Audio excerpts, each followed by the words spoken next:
Una de las cosas que, desde luego, tiene una relación más íntima con la democracia es precisamente la educación. Realmente hablar de la democracia y no hablar de la educación como la base y el fundamento para su condición de posibilidad es casi imposible. Y creo también que habrá acuerdo en que, por eso mismo, las leyes de educación son una de las leyes más importantes de cualquier democracia.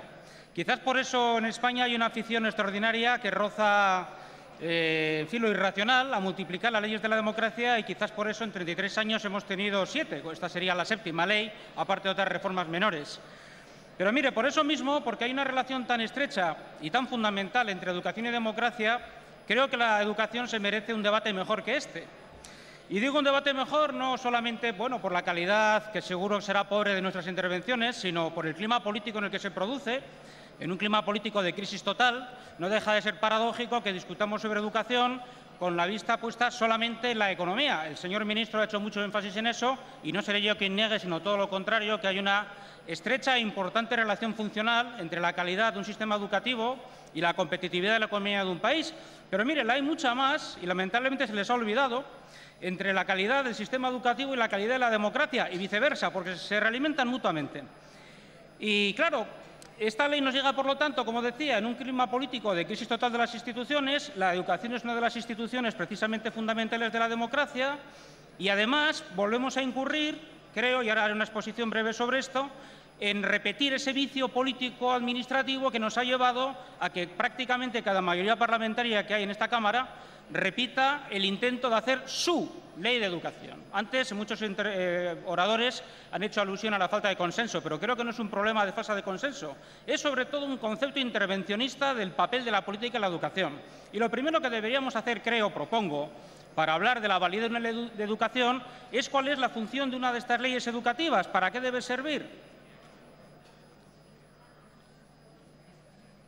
Y convendrán conmigo, al menos creo que el ministro Wert seguro que conviene, en que desde luego no es para que el ministro o el Gobierno o quien sea, o la Administración educativa, diga a los docentes o sustituya a la comunidad educativa en cómo tiene que desarrollarse el trabajo en el aula y en la educación. En absoluto, aunque quizás eso sea una de las constantes de todas las leyes educativas y también de la LOMCE.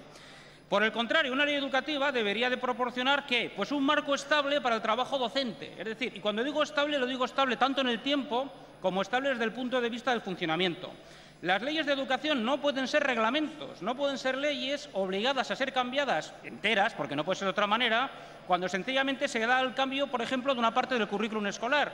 Eso ha ocurrido con casi todas las leyes anteriores y esta vuelve a repetirlo. Es, por lo tanto, una ley, y lamento decirlo, inestable. Es decir, aunque nosotros estuviéramos muy de acuerdo con esta ley, cosa que no es así, como ahora expondré, resultaría que, de todas maneras, por sus propias características jurídicas y legislativas, esta ley está prácticamente condenada a cambiar, a promover otra ley, la 8ª, no solamente cuando cambie la mayoría parlamentaria, cosa que lamento asegurar que va a ser así, las dos, que va a cambiar la mayoría parlamentaria y que esa mayoría parlamentaria tendrá que cambiar esta ley, sino que además, por su propio desarrollo, como digo, por su confusión entre lo que es una ley orgánica y lo que es un reglamento, y por entrar en el terreno reglamentario, esta ley tendrá que ser cambiada cuando se detecten, como no puede ser de otra manera, pues sus deficiencias, o cuando se vea que tienen que adaptarse a una realidad que no es otra que cambiante, y lo es siempre en el campo educativo. Bien, porque veamos, ¿qué es exactamente la LOMCE? Creo que esta pregunta es importante. Resulta que la LOMCE es básicamente la LOE con algunos cambios. Y algunos de esos cambios son mejoras, nosotros no lo vamos a negar, usted, ministro, ya lo sabe porque se lo hemos dicho en las reuniones que hemos tenido, y que nos parecen que están bien, pero que también encontramos que son insuficientes. Pero el problema es que al hacer una ley que introduce algunas pequeñas mejoras a partir de un diagnóstico que, por lo tanto, no termina de cambiar ni de solucionar, pues acaba siendo una ley que se queda coja. Es una ley que, por lo tanto, por sus propias características, no va a ser suficiente para modificar y cambiar a mejor, se entiende, las deficiencias del sistema educativo que la propia ley ha detectado y el propio sistema educativo, pero que además crea y empeora el clima en que se desarrolla el trabajo educativo, porque introduce más arbitrariedad, más inestabilidad legislativa y un hartazgo que ya llega al hastío en la propia comunidad educativa, acostumbrada en España al disparate, porque es un disparate, de que cada cambio de mayoría parlamentaria signifique un cambio de ley educativa. Miren, los países que tienen buenos resultados educativos no solamente hacen otras cosas mejores que nosotros, algunas no tan distintas, por cierto, es que además tienen estabilidad legislativa, tienen leyes de educación que no se han tocado, al menos en lo que es el corpus esencial de la ley, en 20 o 30 años. mientras que aquí las cambiamos cada menos de 5, al menos por su duración media, y algunas no entran ni siquiera en vigor, como pasó con la LOCE. Bueno, por lo tanto, ¿qué es lo que deberíamos tratar de hacer? Bueno, pues evidentemente habría que hacer un diagnóstico de cuáles son las deficiencias del sistema educativo que hay que mejorar por ley. Por cierto, las leyes no pueden mejorarlo todo, insisto en esta idea que me parece que es central, y ustedes que tanto presumen, al menos parte del Grupo Popular, del liberalismo, deberían de tenerlo muy en cuenta. Una ley, desde una perspectiva liberal, crea condiciones de trabajo y condiciones suficientes para desarrollar una actividad, pero no hacen reglamentar hasta el milímetro, hasta el detalle esa actividad, porque entonces la asfixian. Vamos, liquidan la iniciativa privada y la capacidad de creatividad que hay en el propio sistema. Como digo, esa ley, una vez que hace un diagnóstico, tenía que crear las condiciones para solucionar esas dificultades y hacer frente a las que en el futuro se vayan presentando. ¿Qué ha ocurrido aquí? Pues miren, que nos han hecho ustedes una ley absolutamente coyuntural. Por ejemplo, me adelanto un argumento que iba a poner después, pero viene al caso. Han renunciado sin dar ninguna explicación al tercer año de bachillerato, que era una buena idea. Y era buena idea porque uno de los problemas que tiene la secundaria, la obligatoria en España, el bachillerato, es que el nivel de conocimientos conseguidos para llegar a la universidad es demasiado bajo. Y por eso todo el mundo está de acuerdo, casi todo el mundo, en que sería una buena idea un tercer año de bachillerato. ¿Quién ha decidido que no esté el tercer año de bachillerato? El señor Montoro. Pero es que ustedes tienen que tener en cuenta que si hacemos una ley con una ambición política mínima, tiene que ser para un periodo largo de tiempo, no para esta coyuntura. ¿O es que nos quieren enviar un mensaje de que la situación actual de crisis se va a eternizar y, por lo tanto, hay que renunciar a una inversión distinta y creciente del Estado de la educación, tanto la República como la concertada? En segundo lugar, es una ley que les ha salido, como todas las anteriores, porque, claro, viene del mismo patrón mental, con una carga ideológico-política excesiva. Enseguida entré en esa cuestión.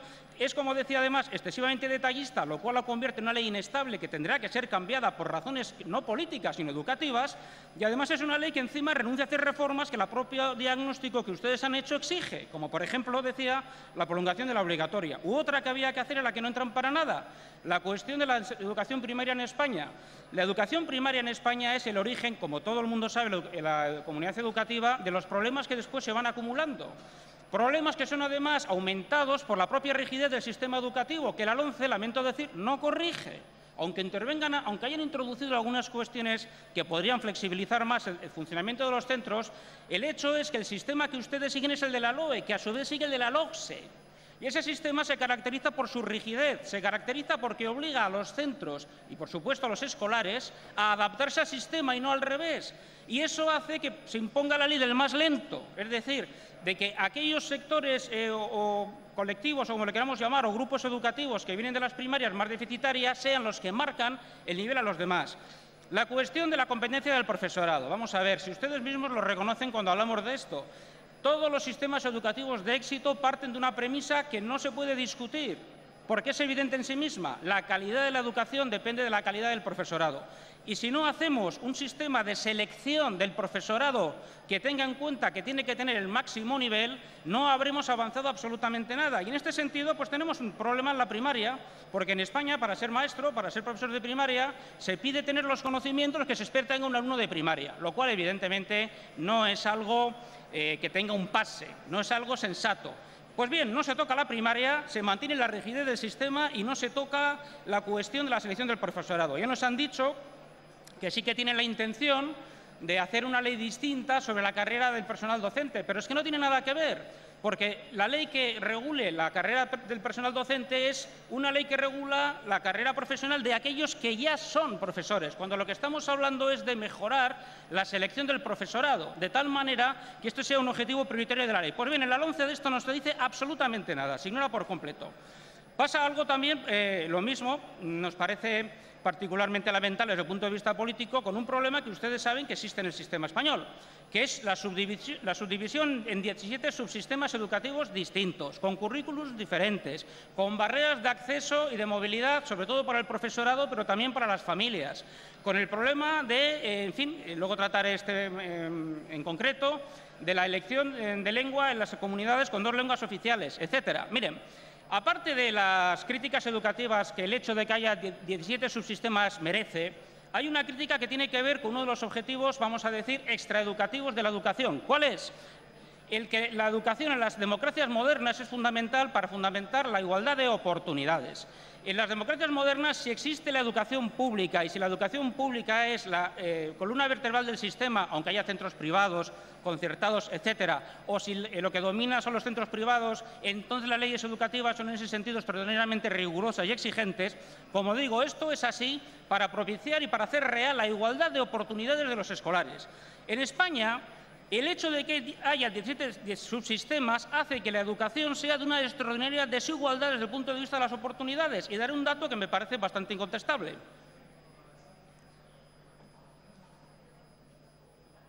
Bien, el dato en cuestión es el gasto por alumno que hay en los diferentes sistemas educativos. Bueno, pues nos encontramos, por comparar dos comunidades con un nivel de renta y un PIB por habitante muy parecido, que son el País Vasco y Madrid, que en Madrid el gasto en el sistema por alumno es de aproximadamente 5.600 euros. Creo que recordar que en el año 2010. Bueno, pues ese mismo año el País Vasco pudo gastar casi el doble, 10.000 euros por alumno. Evidentemente, debido a las ventajas de la financiación del régimen de concierto. Pero sin entrar ahora en eso, que es otra cuestión, está claro que tenemos un sistema que tiene una capacidad de gasto de inversión por alumno extraordinariamente desigual. Y eso es una consecuencia de que el Estado ha renunciado a la función que le corresponde redistribuidora, de corrección de las desigualdades territoriales. ¿Cuál es la consecuencia? La consecuencia es que el mapa del fracaso escolar y del abandono temprano en España repite patrones que vienen del siglo XIX. Es decir, que hemos avanzado muy poco, aunque se diga lo contrario, en lo que son la corrección de las diferencias que significa vivir en un territorio o en otro desde el punto de vista de las oportunidades de educación. Evidentemente no son iguales, se han atenuado en algunos aspectos que en el siglo XIX, pero lo que es el patrón de diferencias norte, centro, sur se mantiene, lo cual debería dar lugar a una reflexión que la LOMCE se ha evitado por completo, porque ustedes han dejado no solamente el reparto competencial, para lo cual hay una excusa constitucional, es que han dejado también intocado el reparto del currículum que las comunidades autónomas pueden regular, con algunas diferencias que tampoco son racionales, que son extraordinarias. Porque vamos a ver, díganme ustedes por qué, todavía no he conseguido una respuesta, las comunidades autónomas sin lengua oficial pueden decidir el 55% del currículum y las que tienen lengua oficial el 65%. Esa diferencia del 10% no tiene ningún tipo de fundamentación cognitiva. ¿O es que son diferentes las matemáticas cuando se cambia la lengua? O la literatura cambiará la lengua vehicular, sin duda alguna, pero no la literatura como fenómeno en sí. Y así en general. Entonces han dejado ustedes lo que era lo esencial, lo mollar de los principales defectos del sistema educativo, básicamente como estaba. La formación profesional, pues sí, han mejorado algo, y se lo hemos dicho muchas veces, porque han mejorado la transitabilidad entre la formación profesional y la educación obligatoria, etcétera, pero realmente habría que ser más audaces, habría que tender a una equiparación práctica entre eso, bachillerato y formación profesional, para que realmente la formación profesional no sea algo así como el repositorio o el depósito de aquellos alumnos que han tenido, en fin, problemas de fracaso escolar, etcétera, etcétera. Problemas de confusión, lo expuso muy bien aquí en su comparecencia la representante de la Conferencia de Rectores. ¿Cómo es la prueba de acceso a la universidad? Han hecho ustedes una ley detalladísima, archidetallada, con 37, si no me olvido, disposiciones transaccionales, en fin, añadidas, etcétera, y resulta que nadie sabe exactamente cómo va a ser la prueba de acceso a la universidad. ¿Va a ser la revalida de bachillerato? ¿Cuál va a ser el papel de las universidades? ¿Cómo lo van a hacer las universidades? Cada una hará lo que quiera. ¿Cómo se va a regular esto? Oiga, estas son las cosas que debería regular una ley y no meterse en el currículum detallado por cursos, que por cierto, he de decirles, el sacrificio que ha supuesto para las humanidades el darle una prevalencia a las enseñanzas básicas en matemáticas, lectoescritura, etcétera, pero sin cambiar la distribución competencial entre comunidades autónomas y Estado, lo que se refiere al currículum, ha tenido como consecuencia la marginación, y esta vez el sacrificio ya parece que definitivo, espero que en la fase de parciales esto lo podamos solucionar, de lo que son una parte vertebral de la educación en las democracias, que son precisamente las enseñanzas humanísticas, que no son ornamentales, que son fundamentales para entender qué es la de participación en el debate público democrático. Es verdad que el debate público democrático en España no pasa por su mejor momento, pasa en realidad por su negación. Igual por eso a ustedes no les importa el que arrumbemos a la filosofía, la ética, las enseñanzas artísticas fuera del bachillerato y fuera de lo que es lo nuclear de la educación. Pero es un error, y ese es un error que hay que corregir, porque no tiene tampoco otra explicación, y voy acabando ya esta parte del asunto para entrar a cerrar mi intervención, como digo, que el mantener el redistribución competencial y hacer algunos pequeños cambios que tienen que ver con los atrasos españoles en las pruebas PISA. Para acabar, miren, lo peor de todo esto y lo más lamentable es que hayan ustedes incurrido en los vicios anteriores que tenían que haber quedado corregidos de dejar la huella ideológico-política en la ley en vez de preocuparse de los problemas educativos. La conversión de la religión católica, porque no la religión, es la religión católica, en asignatura evaluable, la retirada sin ninguna explicación de educación por la ciudadanía, salvo por una batalla partidista que tuvieron ustedes con el Partido Socialista. Las concesiones que ha habido en materia de conciertos que se relajan extraordinariamente hasta el extremo de que se aceptan los conciertos para centros con educación sexual segregada, con segregación sexual, etcétera. Y sobre todo, la renuncia a que se cumpla la Constitución en las comunidades autónomas con 2 lenguas cooficiales, en lo que significa la cooficialidad activa de las 2 lenguas oficiales y no solo de una de ellas en el sistema educativo, es intolerable.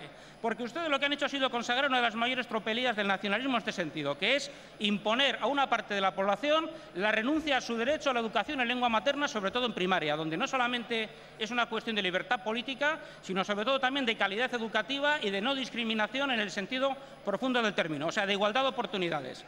Bien, por todas estas razones, como os puedes tener que imaginar, votaremos en contra y pedimos la devolución al Gobierno de la LOMCE y esperemos en todo caso que en el trámite de enmiendas parciales podamos hacer alguna mejora. Muchas gracias.